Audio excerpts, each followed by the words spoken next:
Hi friends. So something we need to learn in Western countries, there's a lot of us who seem to think that the US is some sort of bastion of all that is good. I'm not sure how people still seem to think that, but they do.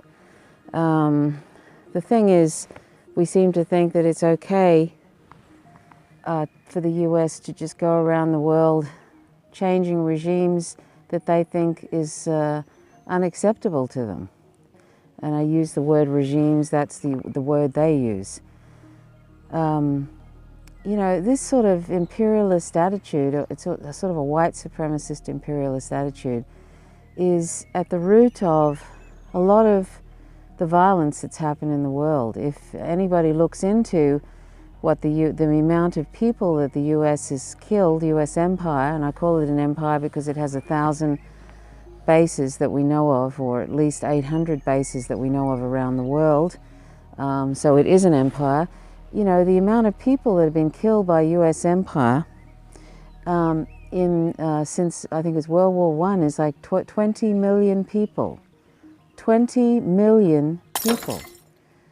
You know, that's insane. And you know, here is the US going around like Hillary Clinton's going around the world, sort of carrying on as if the US is the savior of democracy and freedom. I mean, it's just, you know, up is down and black is white in you know, the way things are presented these days. It's insane, and this is what, you know, mainstream media puts out to everybody. That you know, the sort of the line that Hillary Clinton puts out, you know, the Russia.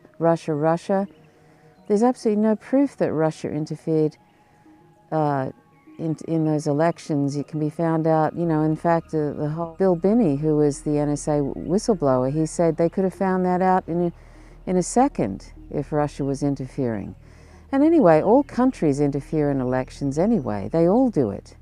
So, you know, and I mean, look at who's pointing the fingers, the US, who's been meddling in dozens and dozens and dozens of countries, their internal affairs, and overthrowing governments. There's been 81 plus governments, democratically, many of them democratically elected governments since World War II have been overthrown by the US via the CIA. I mean, that's up until 2000, and there's been quite a few more since 2000. There's a master list, I think it's williambloom.com. You can see a master list, and it includes my own country via the CIA. The CIA actually admitted it. I mean, this is the country, the US, that many people still seem to have this illusion that they give a toss about their allies. As the US even admits, it doesn't have allies, it has interests.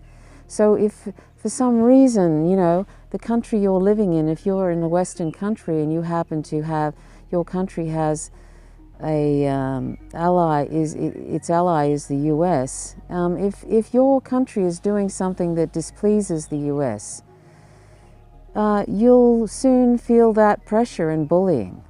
And if you go sort of rogue, what they consider going rogue, which is not submitting to them, you might end up like Venezuela with incredible sanctions, crippling sanctions, and also messing again. I mean, that's what happened to our Prime Minister in Australia, Gough Whitlam. He was some people don't like this term, a democratic socialist Prime Minister, but he was socialist leaning. Let's say that. He's very socialist leaning, free healthcare, free education, and so forth. He was against war. He was against the Vietnam War, and that was his first big strike as far as the US was concerned.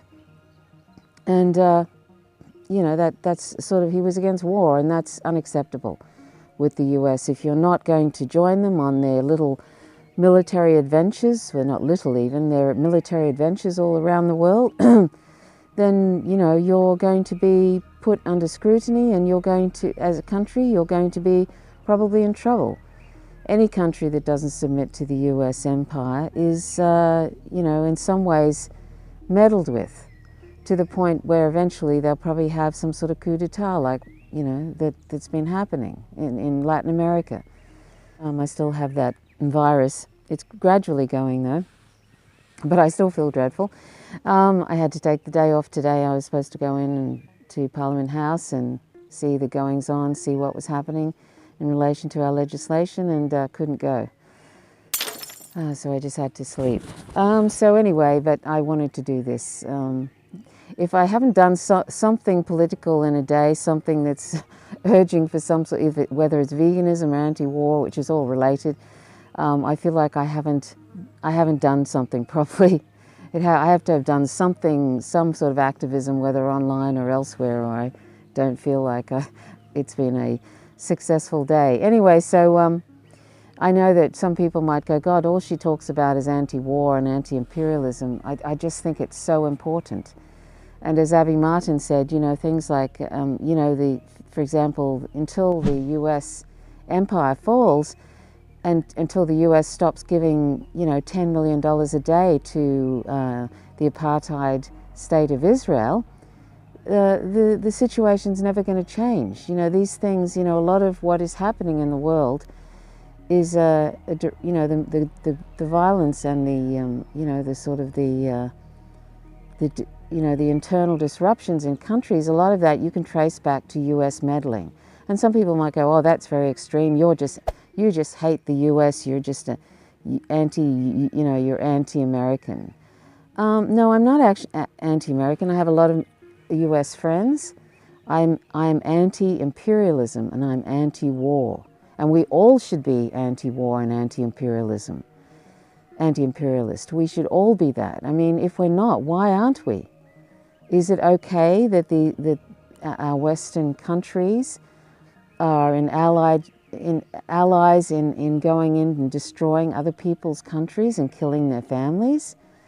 I mean, that Iraq war, which was on a lie, there's been possibly 2 million people killed.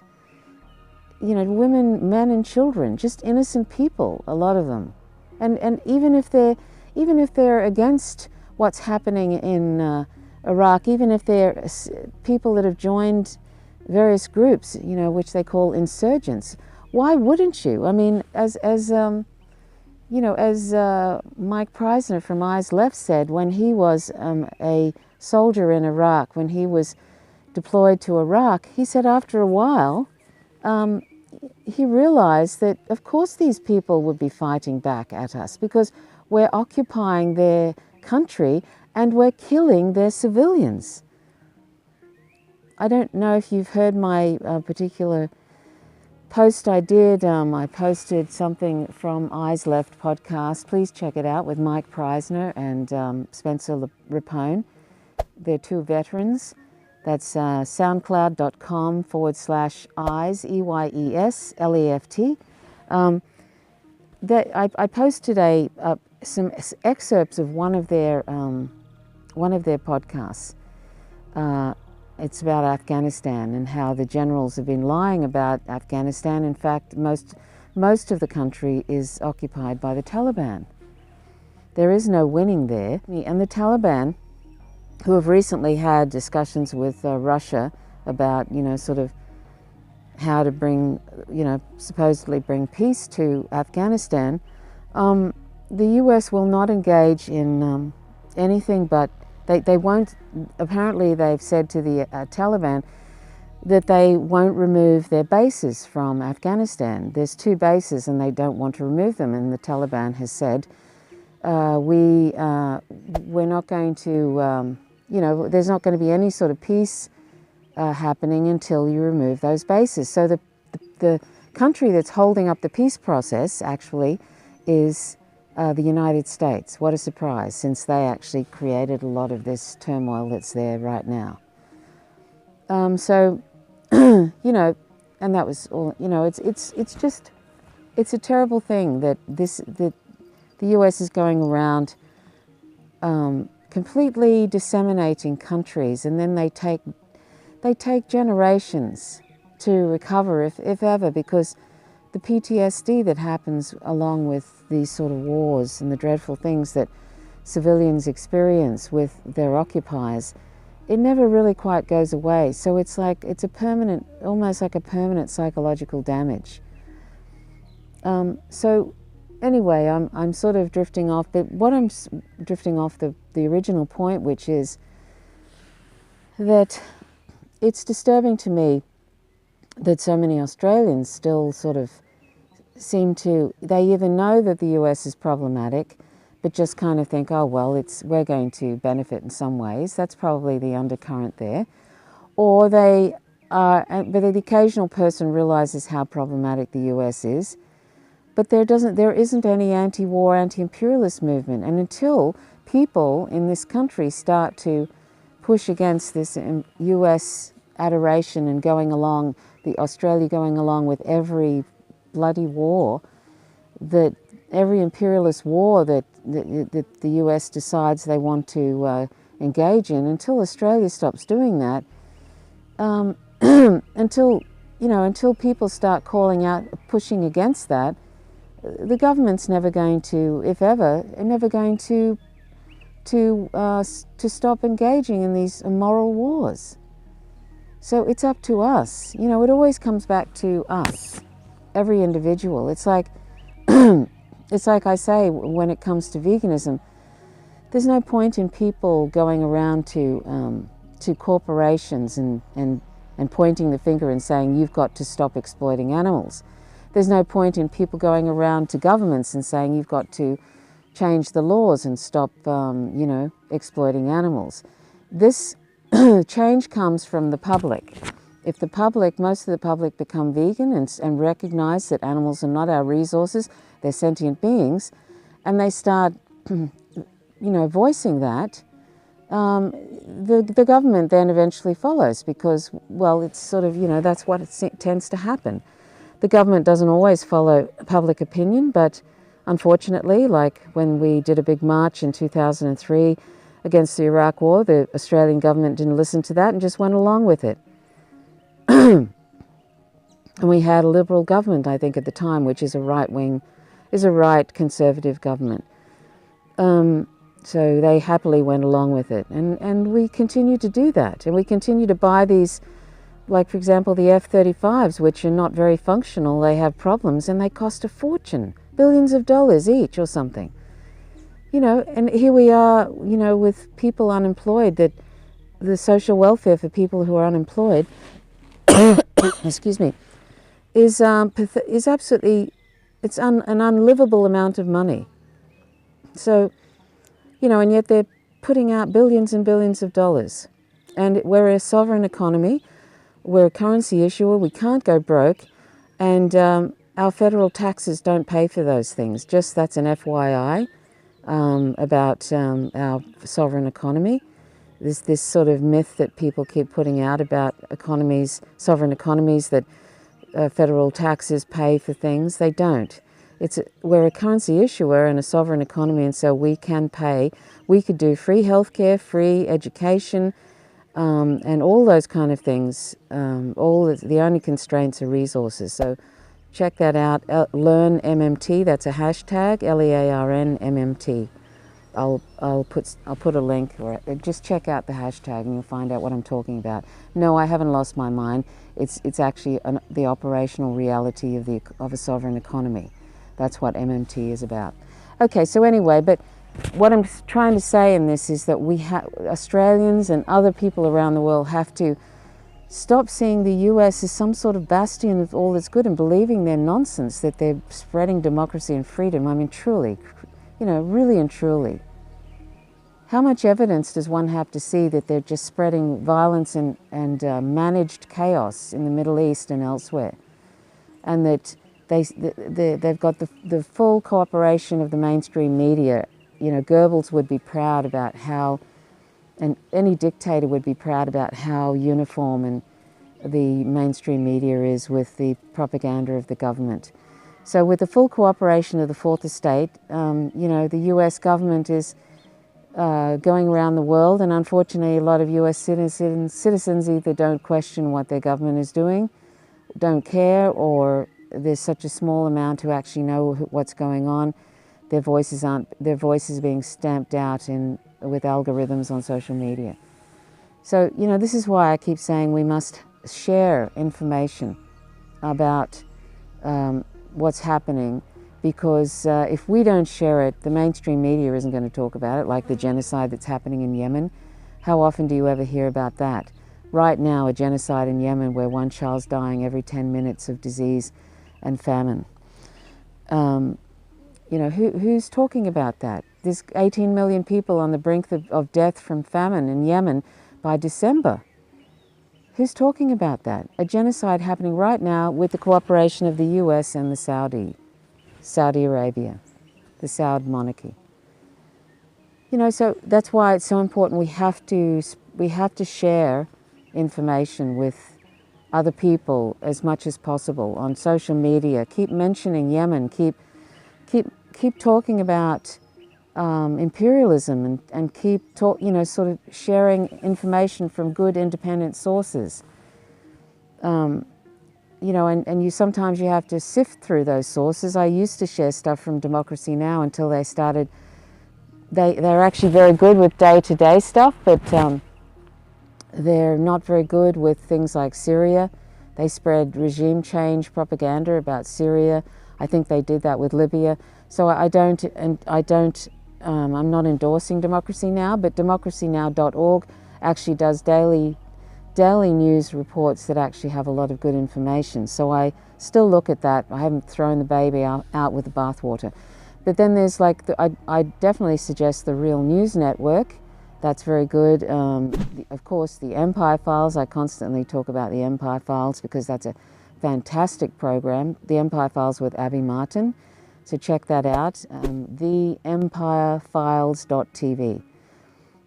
There's also there's some other independent news too that I just doesn't come to mind. Moderate Rebels with Max Blumenthal and Ben Norton. Rania Khalek, Raniakhaleek. Rania Khalek, she's an excellent reporter. People like that. These are sort of people that we need to follow because you get some real information there. You don't get the propaganda. Of course, heaven forbid that should change, but at the present time, everybody seems to be, sort of dealing with the real issues and talking about real what's really happening. And giving a perspective too is very, very important to have a context. That's something that mainstream media never does, is give context. Excuse me. So anyway, I might wrap it up here. So, it's very disturbing when I see how many people in Australia just seem to be, they sort of glaze over when you start talking about the US and what they're up to. And I think they think I'm some sort of crazy conspiracy theorist. Some people I know probably think that because, when you're fed garbage all the time by the mainstream media, that saying there's a saying, I think it was Orwell. Anyway, but when you talk actually about the truth of what's really happening, it sounds like you're a crazy conspiracy theorist. That's what it sounds like, which is really frightening and scary. And sometimes, I was at a lunch with somebody and they mentioned they'd completely bought into the whole thing about Putin and Russia and how, they're meddling in every single thing that's going on. I mean, you'd swear they were some kind of like super, like they carry on like, Putin is responsible for everything, including global warming. I mean, it's just ridiculous. Russia hasn't invaded any countries like the United States and sort of started, they haven't. I'm not sure if that's entirely true. I don't know about Afghanistan, but they're not into the sort of imperialist stuff that the United States is into, not by a long shot. And their military budget is like 1/10 of what the US's military budget is. The main country by far that is causing war and turmoil in the world is the US by far.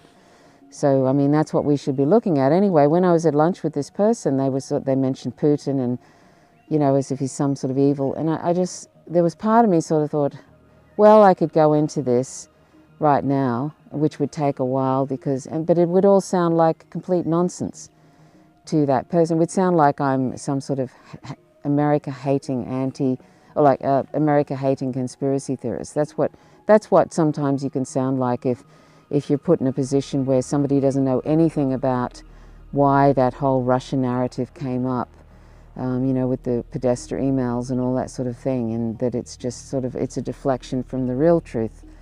You know, so it's very tricky, and so I sent them some links, and I don't think they looked at them. I thought, well, it might be best if I just send some links from independent news to explain that, but I don't think they looked at them. So, you know, and this is the problem. There is so much propaganda out there now that when you try and explain some things, it just sounds like you're a bit of a nutter, you know.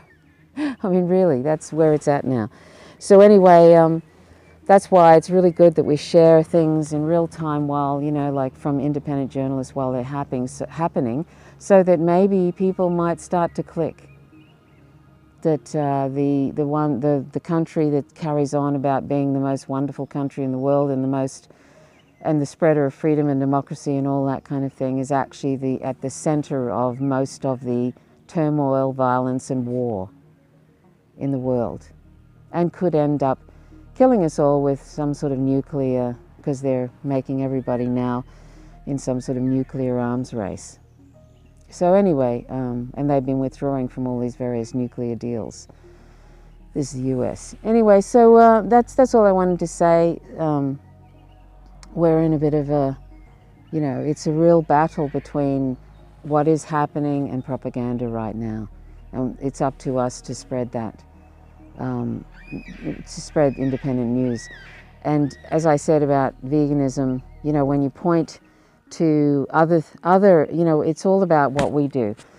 It's not about, for example, animal exploitation doesn't happen.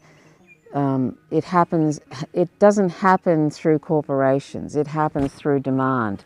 And if we create demand for animal products, we create demand for the torture and killing of 1 trillion land and aquatic animals every year for completely trivial reasons of palate pleasure mostly, and habit, tradition, convenience, because we don't need animal products at all to survive, and we can easily meet all our nutrition requirements from plants and other non-animal sources. So the only reason that terrible violence is happening is because we've decided that we think animal products taste good.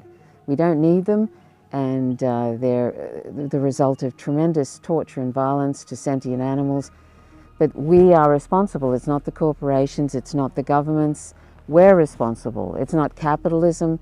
We are responsible. We create demand for that torture and killing. And the same, you know, if we don't speak out against US imperialism, we're complicit in our silence. Anyway, that's all I'm going to say for today. Do you like the flowers in the background? Excuse me, they're Bowles mauves. They're lovely, and the bees love them. I love them myself. Anyway, so thanks so much for watching. My name's Trish Roberts. You're watching Faint Signals from Vega, and please go vegan. Bye for now.